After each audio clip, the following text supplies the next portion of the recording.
Iloilo Bike Festival 2022, gindayaw ni Mayor Jerry Treñas. 3-day event sang Iloilo Festivals Foundation Incorporated, ginakabig isa sa pinakadako nga kahiwatan sa bug-os nga pungsod. Kag mga estudyante gikan sa Iloilo City Community College, may incentive gikan sa alkalde bangod sang ila maayo nga academic performance.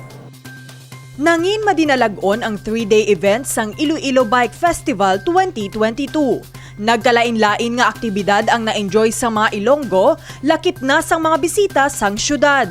Gintambungan sang mga bikers kag cyclists, gikan pa sa nagkalain-lain nga rehiyon sang pungsod, ang Double Century Ride, Criterium Event, kag Grand Fun Ride.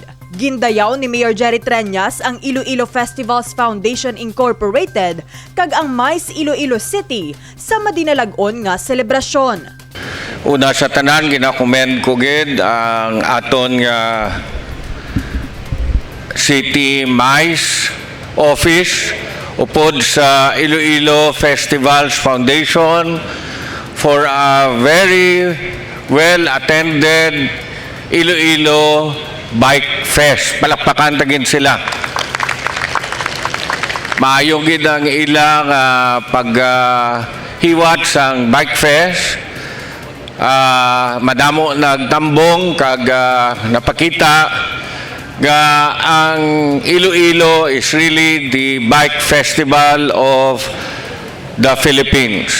Kabahin sang highlight amo ang paghatag sang special awards sa mga nagpasakop sa bike exhibit kung sa diin ginpili ang mga unique nga disenyo sang bike. Ginkalipay man sang mga kabataan nga nagpasakop sa kiddie race ang Bike Fest. Ginhatagan man diri award ang youngest bike rider nga si Jed Marion Wele nga nagaedad 9 ka tuig.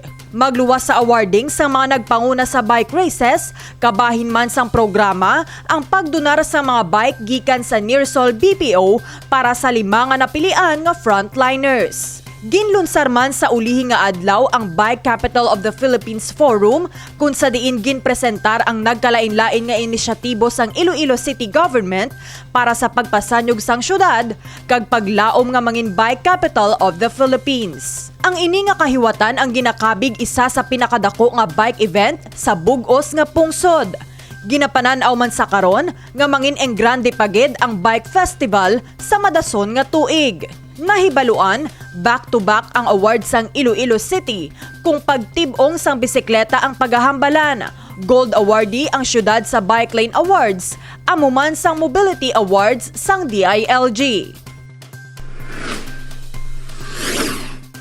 Ginpasidunggan ni Mayor Jerry Treñas ang 112 nga estudyante gikan sa Iloilo City Community College bangod sang ila academic excellency para sa academic year 2021-2022. 74 diri ang may kurso nga Bachelor of Science in Office Administration kag 38 sa ila ang may kurso nga Bachelor of Science in Tourism Management. Para sa alkalde, dalayawon ang pagpanikasog sa mga estudyante apisar mabudlay ang nangin sitwasyon bangod sang pandemya.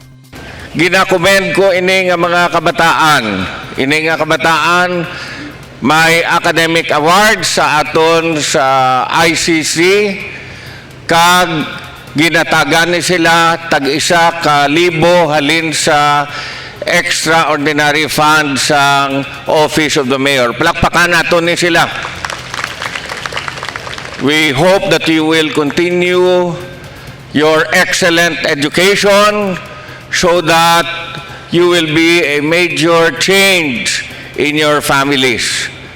Sige-sigihan ninyo kay ang syudad sang Iloilo sa idalom sang ini nga liderato upod sa kay Vice Mayor Jeffrey Ganson kag sang aton mga konsehales ara padayon sa pag-improve sang aton eskwelahan para maayo ang inyo edukasyon. Lakip sa mga programa ni Mayor Jerry Treñas amo ang edukasyon.